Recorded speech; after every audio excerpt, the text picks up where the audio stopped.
तो हम लोग पढ़ रहे हैं बच्चों रीढ़ की हड्डी जगदीश चंद्र माथुर द्वारा लिखा हुआ नाटक जो कि कक्षा 9 का हिंदी की कृतिका पाठ्य पुस्तक से लिया गया है। जैसा कि हमने देखा कि लड़के वाले आए हैं लड़की को देखने और किस तरह से लड़की वाले अपनी बेटी की पढ़ाई को छुपा रहे हैं क्योंकि लड़के वालों को ज्यादा पढ़ी लिखी लड़की नहीं चाहिए और किस तरह वो मेहमानों के स्वागत की तैयारी कर रहे हैं और लड़के वाले किस तरह से नखरे दिखा रहे हैं, किस तरह से आए हैं वो, उनके स्वागत की तैयारी की जा रही है। गोपाल प्रसाद जो कि लड़के के पिता हैं, उन्होंने लड़की के पिता को बोला कि अब इधर उधर की बात छोड़ के बिजनेस की बात करते हैं। तो लड़की के पिता जो कि राम स्वरूप हैं वो उनके लिए चाय नाश्ता ले आते हैं, कहते हैं पहले चाय नाश्ता करिए फिर हम बात करेंगे। गोपाल प्रसाद आखिर आप माने नहीं, रामस्वरूप चाय प्याले में डालते हुए। हाँ हाँ हाँ, आपको विलायती चाय पसंद है या हिंदुस्तानी? गोपाल प्रसाद नहीं नहीं साहब, मुझे आधा दूध और आधी चाय दीजिए और जरा चीनी ज्यादा डालिएगा, मुझे तो भाई ये नया फैशन पसंद नहीं।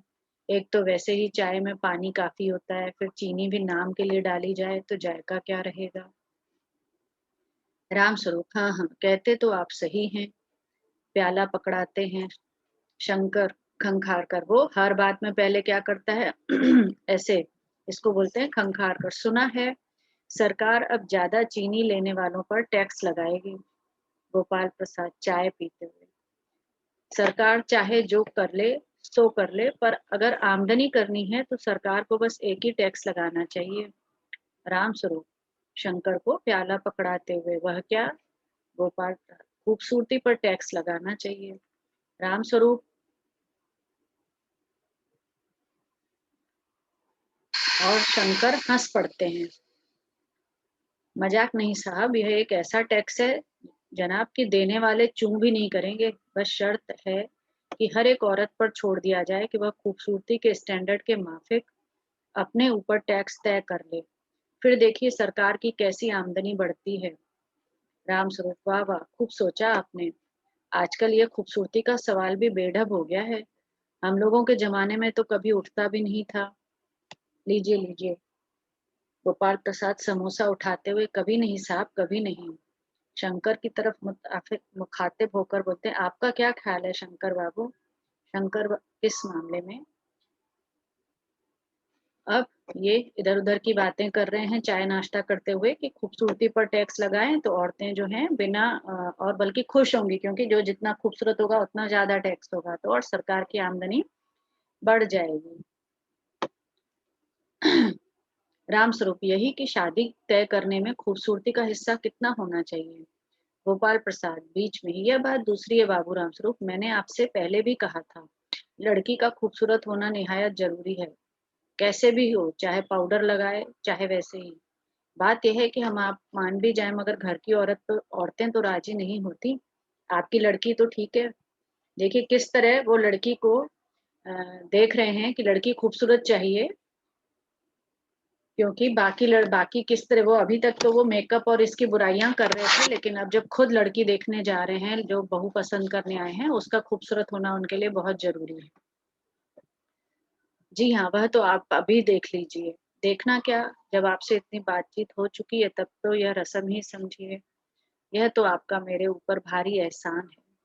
और जायचा जन्म पत्री तो मिल ही गई होगी।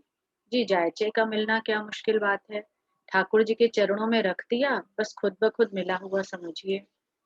ये ठीक कहा आपने, बिल्कुल ठीक, लेकिन हाँ यह जो मेरे कानों में भनक पड़ी है यह तो गलत है ना? रामस्वरूप चौंक कर कहते हैं क्या? यह पढ़ाई लिखाई के बारे में? जी हाँ, साफ बात है साहब, हमें ज्यादा पढ़ी लिखी लड़की नहीं चाहिए, मेम साहब तो रखनी नहीं, कौन भुगतेगा उनके नखरों को, बस हद से हद मैट्रिक पास होनी चाहिए। क्यों शंकर? शंकर जी हाँ, कोई नौकरी तो करानी नहीं है, नौकरी का तो सवाल ही नहीं उठता। और क्या साहब, देखिए कुछ लोग मुझसे कहते हैं जब आपने अपने लड़कों को बीए एमए तक पढ़ाया है तब उनकी बहुएं भी ग्रेजुएट लीजिए। भला पूछिए नकल के ठेकेदारों से, क्या लड़कों की और लड़कियों की पढ़ाई की बात एक है? अरे मर्दों का तो काम ही है पढ़ना और काबिल होना, अगर औरतें भी वही करने लगीं, अंग्रेजी अखबार पढ़ने लगीं और पॉलिटिक्स वगैरह पर बहस करने लगीं, तब तो हो चुकी गृहस्थी। जनाब, मोर के पंख होते हैं, मोरनी के नहीं। शेर के बाल होते हैं, शेरनी के नहीं।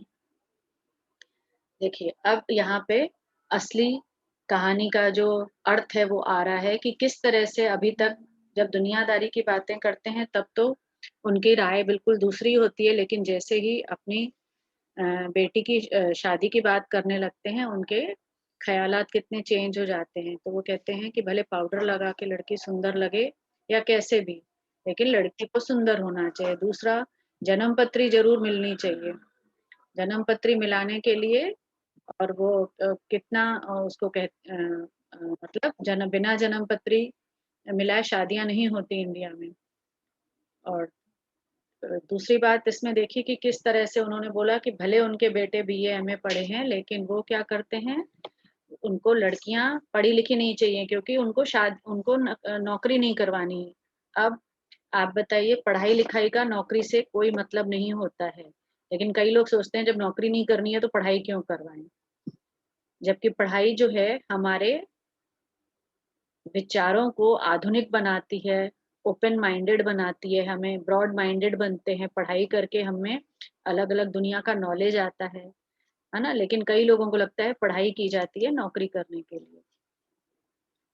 अब रामस्वरूप भी क्या करें, उनकी हाँ में हाँ मिला रहे हैं, जी हाँ, और मर्द की दाढ़ी होती है, औरत के नहीं। शंकर भी हँसता है, मगर गोपाल प्रसाद गंभीर हो जाते हैं।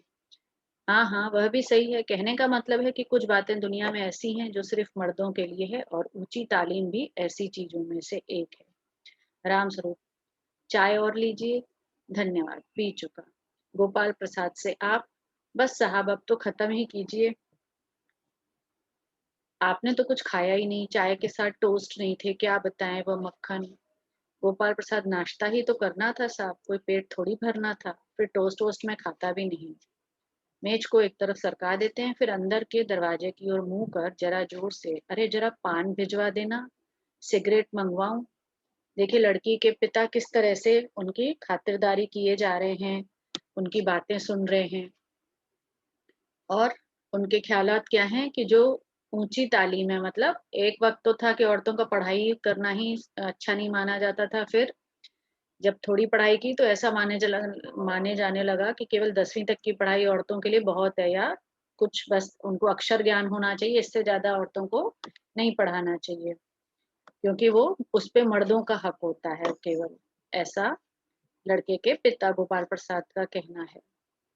फिर अब वो पान सिगरेट मंगवा रहे हैं उनके लिए। पान की तश्तरी हाथों में लिए उमा आती है, सादगी के कपड़े, गर्दन झुकी हुई। बाबू गोपाल प्रसाद आंखें गड़ाकर और शंकर आंखें छिपाकर उसे ताक रहे।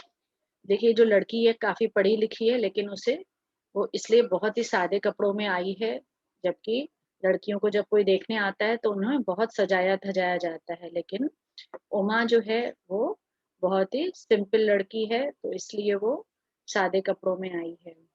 राम स्वरूप, यह आपकी लड़की है? लाओ बेटी, पान मुझे दो। उमा पान की तश्तरी अपने पिता को देती है। उस समय उसका चेहरा ऊपर को उठ जाता है और नाक पर रखा हुआ सोने की रिम वाला चश्मा दिखता है।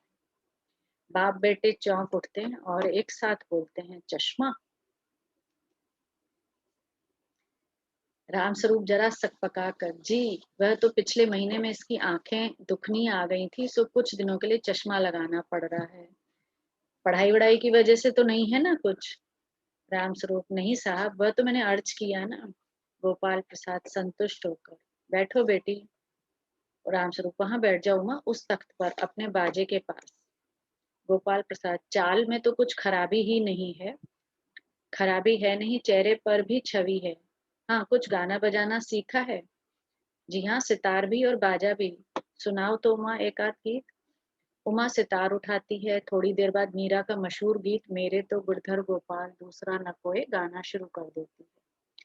स्वर से जाहिर है कि गाने का अच्छा ज्ञान है।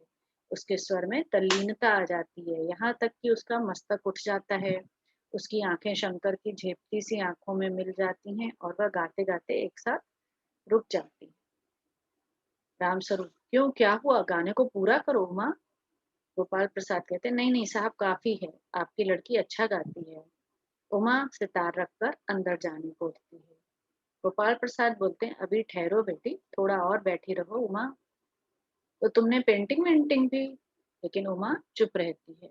अब देखिए किस तरह से उसको लड़की, क्योंकि चश्मा पहनती है तो लड़के को और लड़के के पिता को दोनों को ऐतराज होता है, तो लड़की के पिता झूठ बोलते हैं कि इसकी आंखों में आंखें आ जाती हैं ना, जैसे लाल हो जाती हैं, कुछ प्रॉब्लम हो गई थी इसलिए उनको चश्मा लगाना पड़ा है।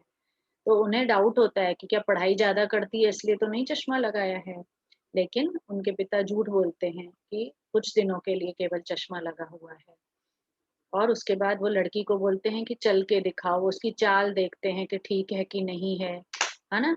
और देखिए इसमें कहीं भी लड़के की चाल या लड़के का कोई भी गुण नहीं देखा जा रहा है, लेकिन लड़कियों के किस तरह से सारे गुण देखे जा रहे हैं कि वो सुंदर है कि नहीं है। जैसा कि आपने पहले ही देखा कि वो लड़का दुबला-पतला है, उसकी रीढ़ की हड्डी भी ठीक नहीं है, सीधी नहीं है, लेकिन उसके लिए एक बहुत खूबसूरत लड़की ढूँढी जा रही है, जिसको कि गाना भी आता हो, पेंटिंग भी आती हो और जो चश्मा भी नहीं लगाती हो, जो सुंदर भी हो। राम स्वरूप, हाँ, वह तो मैं आपको बताना ही भूल गया। यह जो तस्वीर टंगी हुई है ना कुत्ते वाली, इसी ने खींची है और वह उस दीवार पे भी। ये तो बहुत अच्छा है। और सिलाई वगैरह? सिलाई तो सारे घर की इसी के जिम्मे रहती है, यहाँ तक कि मेरी कमीजें भी। गोपाल प्रसाद, ठीक है, लेकिन हाँ बेटी, तुमने कुछ इनाम विनाम भी जीते हैं। उमा चुप, है ना? अब लड़की जो है वो बिल्कुल चुप हो गई है, जब से उसने लड़के को देख लिया, वो चुप हो गई।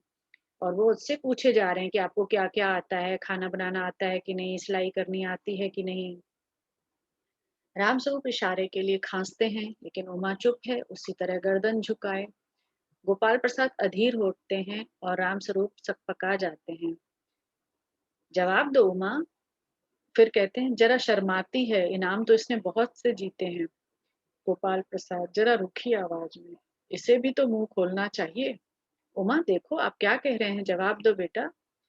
अब उमा हल्की लेकिन मजबूत आवाज में क्या जवाब दे रही है। बाबूजी, जब कुर्सी मेज बिकती है तब दुकानदार कुर्सी मेज से कुछ नहीं पूछता, सिर्फ खरीदार को दिखला देता है। पसंद आ गई तो अच्छा, वरना।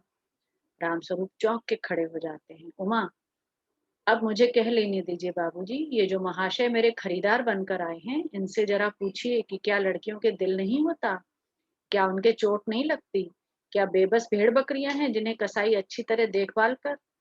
गोपाल प्रसाद ताव में, बाबू रामस्वरूप, आपने मेरी इज्जत उतारने के लिए यहाँ मुझे बुलाया था। और उमा तेज आवाज में कहती है, जी हाँ, और हमारी बेइज्जती नहीं होती है जो आप इतनी देर से नाप तोल कर रहे हैं। और जरा अपने इन साहबजादे से पूछिए कि अभी पिछली फरवरी में लड़कियों के हॉस्टल के इर्द गिर्द क्यों घूम रहे थे और वहां से कैसे भगाए गए, है ना? अब आप समझ गए होंगे कि उमा जो थी वो लड़के को पहचान गई थी, क्योंकि वो एक बार लड़कियों के हॉस्टल में पिट चुका है वो लड़का। अर्थात उसका करेक्टर भी लड़के का अच्छा नहीं था, और उसके बावजूद भी वो लड़की कितनी गुण वाली ढूंढ रहे हैं। देखिए किस तरह से उमा जो है लड़के वालों को अपने घर से भगाती है। शंकर बोलता है, बाबूजी चलिए। गोपाल प्रसाद, लड़कियों के हॉस्टल में? क्या तुम कॉलेज में पढ़ी हो? रामस्वरूप चुप हो जाते हैं। उमा बोलती है, जी हाँ, कॉलेज में पढ़ी हूँ। मैंने बीए पास किया है, कोई पाप नहीं किया, कोई चोरी नहीं की, और ना आपके पुत्र की तरह ताक झाक कायरता दिखाई है। मुझे अपनी इज्जत अपने मान का ख्याल तो है, लेकिन इनसे पूछिए कि ये किस तरह नौकरानी के पैरों पड़कर अपना मुंह छुपाकर भागे थे। रामस्वरूप, उमा।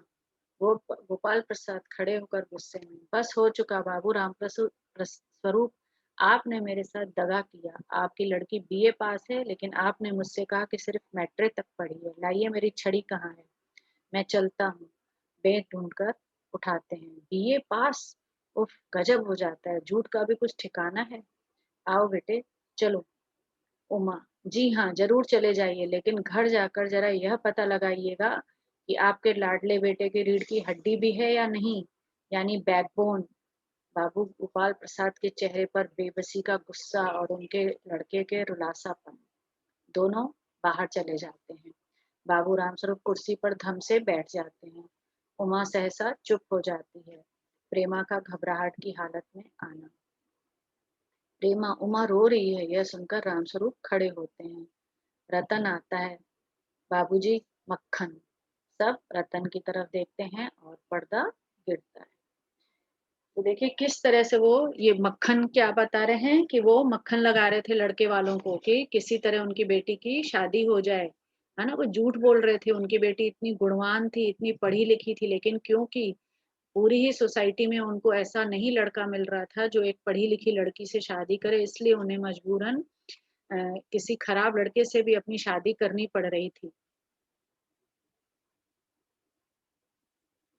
तो इस कहानी में, इस नाटक से हमें ये पता चलता है कि हमारे समाज में दोहरे मापदंड अपनाए जाते हैं। लड़के वाले अलग मापदंड रखते हैं, लड़की वाले अलग मापदंड रखते हैं और लड़कियों की पढ़ाई-लिखाई को केवल नौकरी करने के लिए ही सीमित समझा जाता है। मुझे उम्मीद है आपको ये लेसन समझ में भी आ गया होगा और अच्छा भी लगा होगा। Thank you very much. किसी भी किस्म का कोई क्वेश्चन, कोई डाउट आप कमेंट में पूछ सकते हैं।